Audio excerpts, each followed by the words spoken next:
সকলকে জয় যিশু। আজকে আমরা প্রভুর বাক্য থেকে কিছু বিষয়কে আমরা দেখব।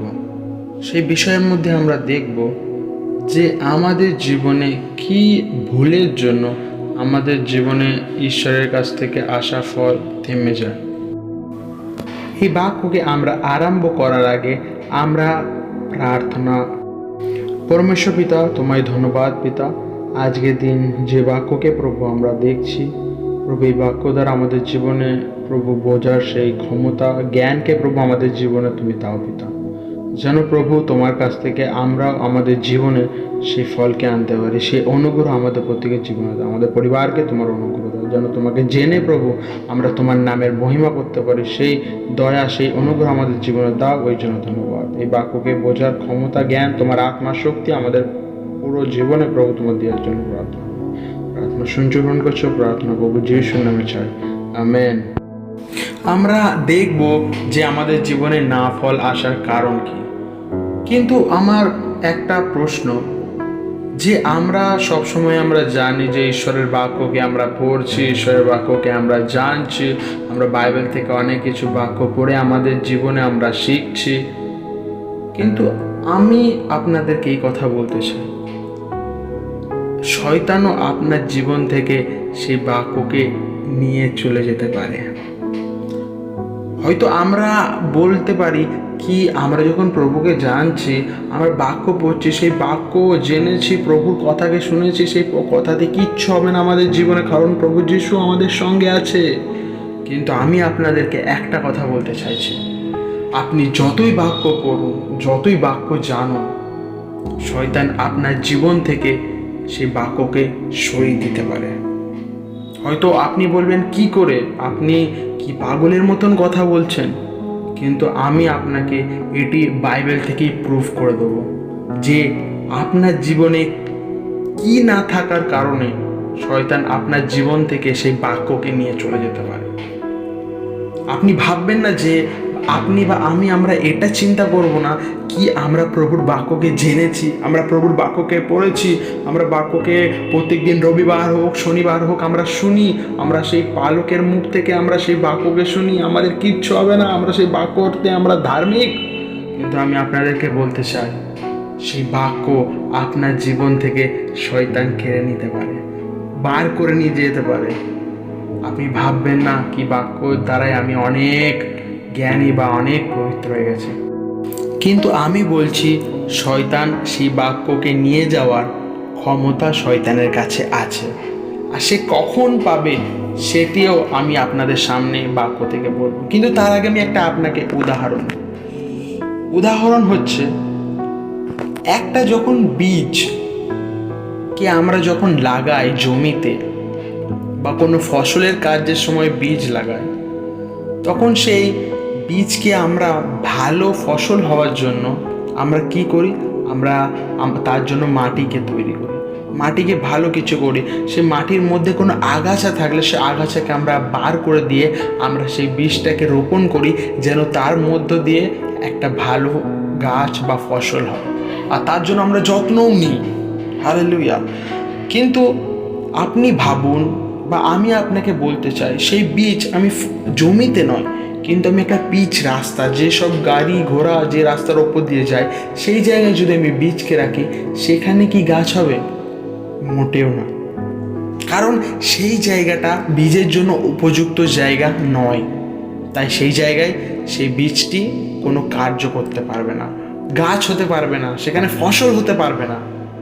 আর সেটি পড়ে থাকলে অন্য পাখি এসে সেটিকে নিয়ে খেয়ে চলে যাবে।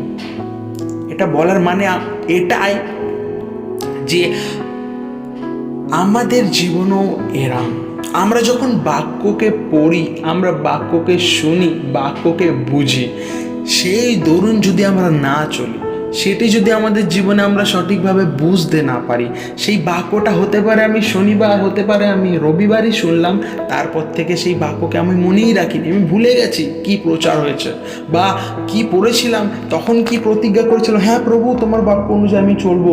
বাড়িতে এসে সোমবার থেকে বাক্য ভুলে গেছি, আবার সে আগের মতো চল করছি। এখানে আপনার জীবন থেকে কি শয়তান সে বাক্যকে ছাড়িয়ে নিয়ে গেল। কারণ আমরা বাক্য শুনে মনোভাব নিই, কিন্তু সেই বাক্যর অনুযায়ী আমরা চলি না।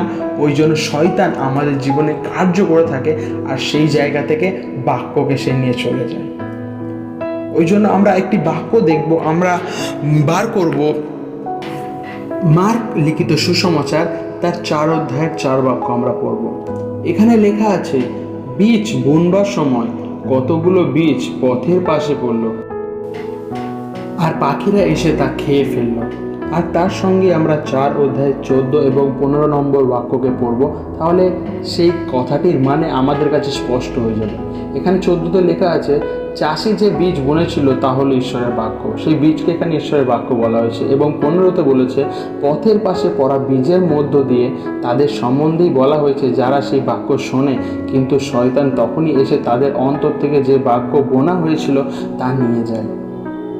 আমরা এখানের মধ্যে আমরা সেই কথাটাই বুঝতে পারলাম যে যারা সেই বাক্যকে শুধু শোনে কিন্তু সেই মতো কাজ করে না, সেই অন্তরে নিয়েও গ্রহণ করো সেটিকে তারা কার্যের দ্বারাই প্রস্তুত করে না, তাদের অন্তর থেকে সেই বাক্যকে শয়তান এসে নিয়ে যায়। ওই জন্য আমার বলার একটাই উদ্দেশ্য যে আমরা যখন বাক্যকে পড়ব, যখন বাক্যকে আমাদের নিজের জীবনে গ্রহণ করব, তখন সেই বাক্যকে আমরা না কার্যের স্বরূপে আমরা সেটিকে প্রস্তুত করব না। আমরা কি করব, সেই বাক্যকে যখন বুঝেছি, যখন গ্রহণ করেছি, সেই বাক্য দ্বারা আমাদেরকে চলতে এবং আমাদের স্বভাবকেও সেই বাক্য দ্বারা আমাদেরকে নিয়ে আসতে হবে, তাহলে আমাদের জীবনে ফল আসবে। যদি ফল আসতে হয় তাহলে প্রথম বিষয় হচ্ছে আমাদের অন্তরে প্রভু যিশুর সেই বাক্যকে গ্রহণ করতে হবে, আর সেই বাক্য অনুযায়ী চলতে হবে। যদি আমরা শুধু গ্রহণ করি কিন্তু সেই অনুযায়ী না চলি, তাহলে আমাদের জীবন থেকেও শয়তান সেই বাক্যকে নিয়ে যাবে, আর আমাদের জীবনে কোনো ফল থাকবে না। ওই জন্য ফল আনার জন্য আমাদের ঈশ্বরের বাক্যকে পালন করা দরকার। আরও একবার আমরা দেখব যে আরও কি কি বিষয় আমাদের জীবনে ফল আসে না, বা ফলকে আমাদের জীবনে আসতে আটকায়, কোন স্বভাব। আমরা বাক্য দেখার আগে আমি আরেকটি উদাহরণ দিয়ে আপনাকে বলতে চাই।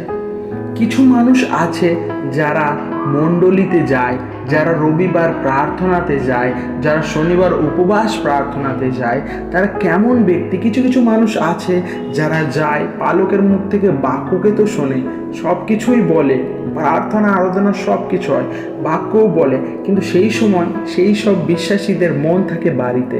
আমার বাড়িতে সেই গরুটা কেমন আছে, আমার বাড়িতে আমার স্বামী কেমন আছে, আমার বাড়িতে আমার ছেলেমেয়েরা কি বাড়ি এসেছে, আর কালকে একবার বাজার যেতে হবে, হ্যাঁ ঘরেতে এই সবজি নেই, কালকে এটা করতে হবে, ওটা করতে হবে, হ্যাঁ পয়সাটা আমি ওখানে রেখেছিলাম, চাবি কি দিয়েছি বাড়ি প্রার্থনা আসার আগে। এইসব চিন্তা ভাবনা সেই সব বিশ্বাসী, সেই সব কিছু কিছু মানুষদের মধ্যে হয়ে থাকে। কিন্তু আমার প্রিয় লোকেরা, আমি আপনাদের এটাই বলতে চাই যে আমাদের সেই সময় অন্যমনস্ক হলে চলবে না। যদি আমরা বাক্য শোনার সময় আমাদের মনকে অন্য দিকে, সেই জাগতিক দিকের ওপর রাখি, তাহলে সেই কারণের দ্বারাই সেই বাক্যকে আমাদের জীবনে না গ্রহণ করায় আমাদের জীবনে ফল আসে না। প্রথম আমরা দেখলাম যে আমরা বাক্য শুনি কিন্তু সেই মতো কাজ না করার জন্য শয়তান সেই জায়গায় কাজ করে, সেই জায়গায় আমাদের আত্মিক ফল আটকে দেয় শয়তান। আর 2 নম্বর, আমরা প্রভুর বাক্যকে প্রচার করা হয় পালকের দ্বারা, কিন্তু আমাদের মন অন্য দিকে থাকে, আমাদের মন সেই জাগতিকের দিকে থাকে, আমাদের মন সেই সাংসারিক দিকে থাকে। আমি আপনাদেরকে একটাই কথা বলতে চাই, দেখুন আমাদের ঈশ্বর মাটি দিয়ে তৈরি করেছেন, ওই জন্য আমাদের স্বভাব কি, সেই মাটির ওপর যেসব জিনিস প্রস্তুত হয়, মাটির ওপর থেকে যেসব জিনিস উৎপতন হয়, সেই সব জিনিসকে আমরা বেশি ভালোবাসি। যেমন খাবার খাবো, কি পরবো, কি নেবো, ঈশ্বর কবে বাড়ি হবে, কবে গাড়ি হবে, আমরা এইসব নিয়ে ব্যস্ত হয়ে যাই, কারণ আমাদের স্বভাব এরামি হয়ে দাঁড়ায়। কারণ আমরা মাটি থেকে তৈরি হয়েছি আর মাটির জিনিস কি পছন্দ করি। ওই জন্য প্রভু যিশু, যদি আপনি যোহনের পত্রিকা পড়েন, সেখানে নিকোদিমসকে প্রভু যিশু বলেছিল তোমার নতুন জন্ম হতে হবে, যদি স্বর্গের রাজ্যে তোমাকে প্রবেশ করতে হয় বা স্বর্গের রাজ্যে যেতে গেলে মানুষের নতুন জন্ম হতে হবে, আর সেই জন্ম আমাদের পৃথিবীর নয়। আর সেটা মানুষের দ্বারাই জন্ম না, মানুষের দ্বারাই তো আমাদের জন্ম হয়েছে, কিন্তু আমাদের হৃদয়ের মধ্যে যে আত্মা আছে সেই আত্মাকেও পরিবর্তন করতে হবে, সে আত্মাকেও নতুন জন্ম দিতে হবে। যা কিছু আগে আমি ভুল করেছি সেগুলো নয়, এখন পবিত্রতার মধ্যে আমাদের চলতে হবে। আর যদি চলতে হয় সেটি কোনখান থেকে আমরা চলবো? প্রভুর বাক্য থেকে। প্রভুর বাক্য মধ্যেই সব কিছু, পবিত্রতা সব কিছুর কথা সেই বাক্যের মধ্যে আছে। প্রভু যিশু সেখানে বলে গেছেন সব কিছু কীভাবে আমাদের জীবনে পবিত্রতা বা পবিত্র হতে গেলে কি করতে হবে, সব কিছু সেই বাক্যের মধ্যে আছে। ওই জন্য দ্বিতীয় নম্বর এটাই বিষয়, আমাদেরকে বাক্য শুনতেও হবে আর সেই বাক্য অনুযায়ী চলতেও হবে। কারণ বাক্যে স্পষ্ট বলে শোনার দ্বারাই বিশ্বাস আসে। ওই জন্য আমরা কি শুনবো? আমরা ঈশ্বরের বাক্যকে শুনবো। আর এখান থেকে যেটা আমরা এক্ষুনি উদাহরণস্বরূপে দেখলাম সেটা আমরা বার করব মার্ক লিখিত সুসমাচার তার 4:18 আর 19। ওখানে পড়লে আমাদের সব কিছু ক্লিয়ার হয়ে যাবে। ওখানে কাঁটা বনের মধ্যে বীজ পড়ার একটি গল্প লেখা আছে। যদি আমরা 4 অধ্যায়টা ভালো করে পড়ি তাহলে একটি চাষির গল্প সেখানে আমরা বুঝতে পারবো। 18তে এখানে লেখা আছে, কাঁটা বনের মধ্যে বোনা বীজের মধ্য দিয়ে তাদের সম্বন্ধে বলা হয়েছে যারা সেই বাক্য শোনে কিন্তু সংসারের চিন্তাভাবনা, ধন সম্পত্তি, মায়া এবং অন্যান্য জিনিসের লোভ এসে সেই বাক্যকে চেপে রাখে, সেই জন্য তাতে কোনো ফল হয় না। হালেলুয়া।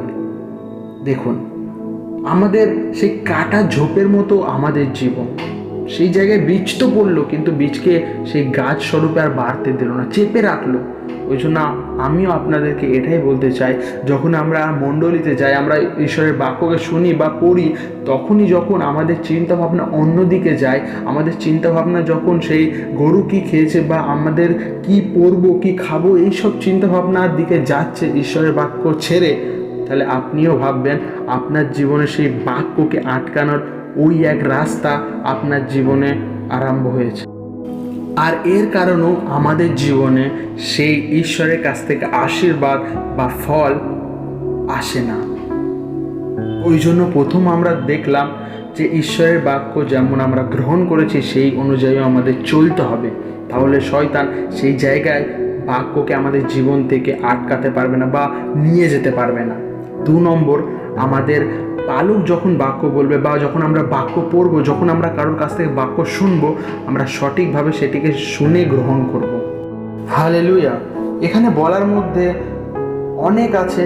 আমরা যখন বাক্যকে পড়ি তখন আমরা অনেক বিষয় আরও ভালোভাবে বুঝতে পারবো। ফলের বিষয় অনেক কিছু বিষয় আমাদের বাক্যের মধ্যে আছে, কিন্তু আমি এই 2টি পয়েন্টই আপনাদের কাছে রাখতে চাই যে ঈশ্বরের বাক্যকে আমাদের জীবনে যেমন গ্রহণ করেছি সেটিকে সেই অনুযায়ী আমাদের জীবনে চলতেও হবে, তাহলে আমাদের জীবনে ঈশ্বরের কাছ থেকে সেই আত্মিক ফল ঈশ্বর আমাদেরকে দেবেন। এতক্ষণ আমরা দেখলাম যে আমাদের জীবনে ফল না আসার কারণ কি। এরপর আমরা দেখব আমাদের জীবনে ফলকে আনতে গেলে আমাদেরকে কি করতে হবে।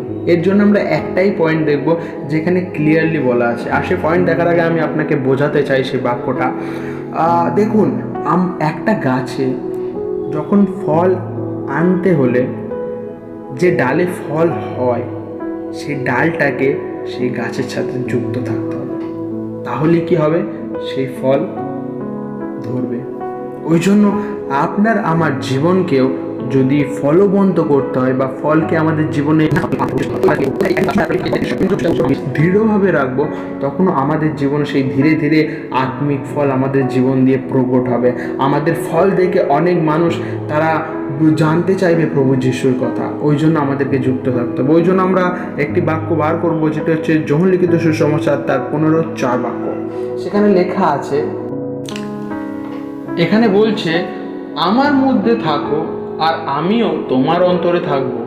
আঙুর গাছে যুক্ত না থাকলে যেমন ডাল নিজে নিজে ফল ধরাতে পারে না, তেমনি আমার মধ্যে না থাকলে তোমরাও নিজে নিজে ফল ধরাতে পারো না। হালেলুয়া। এখানে প্রভু যিশু এই 15 অধ্যায়ে বলছে যে প্রভু যিশুর সাথে কেউ যদি যুক্ত না থাকে, তার বাক্যকে পালন করে কেউ যদি তার সাথে কানেক্ট না থাকে, তাহলে তাদের জীবনও ফলকে তারা ধরাতে পারে না। যদি তারা প্রভু যিশুর সাথে যুক্ত থাকে, তাহলে তারা তাদের নিজেদের জীবনকে সে ফলবন্ত করতে পারে, তাদের জীবনে ফল ধরে। হালেলুয়া। আর সেই ফল তখনই আমরা নিজেদের জীবনে ধরাতে পারবো যখন আমাদের মনকে পরিষ্কার রাখবো। যেমন আমি প্রথমেই আপনাদেরকে বলেছি, যখন একটা বীজকে ভালোভাবে ফসল হতে গেলে যেমন একটা জমিকে পরিষ্কার পরিচ্ছন্ন রাখতে হয়, সঠিকভাবে সেই মাটিকে নরম করে সেটির ওপর ফাল চালাতে হয়, এবং ওর মধ্যে যখন আগাছা জন্মায় সেই আগাছাগুলোকে বার করে ফেলে দিতে হয় যেন সেই ভালো মাটি হয়ে সেই জায়গায় ফসল উৎপন্ন হতে পারে। ওই জন্য আমাদের জীবনকেও সেই জমির মতো প্রস্তুত করতে হবে। আমাদের হৃদয়ে যদি কোনো খারাপ চিন্তাভাবনা, অহংকার, লোভ যদি থেকে থাকে, সেইগুলো আমাদের জীবন থেকে বার করতে হবে। আর সেগুলো বার করে আমাদের হৃদয়কে পরিষ্কার সেই জমির মতো করতে হবে যেন সেই জায়গায় সেই ভালো ফসল উৎপন্ন হতে পারে। হালেলুয়া।